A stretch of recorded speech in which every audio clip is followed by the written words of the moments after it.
Nu, šitas jau ir laikam bišku jaunāks modelīts. Nu, šitam ir rādas salons pusādas. Jā, un šitam te arī tās tagad aizvērš durvis. Nu, tikpat, jā, šauras tur man ir. Bet te ir drusciņi varbūt platāk. Man liekas, ka šitā viņam izskatījās no rūpnīcas stūra, tam tiešām nebija no rūpnīcas.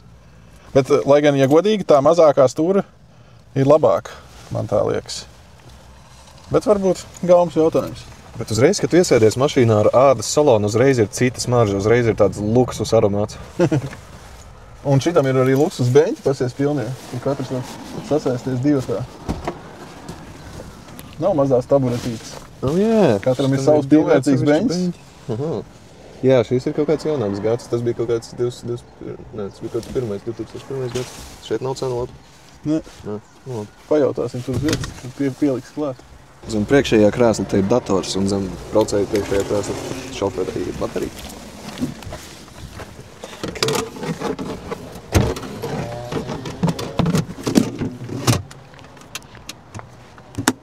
Un tas ir kā tu tiec pie baterijas. Cik smuki viņam tās durtiņas aizklaudzās. Jā.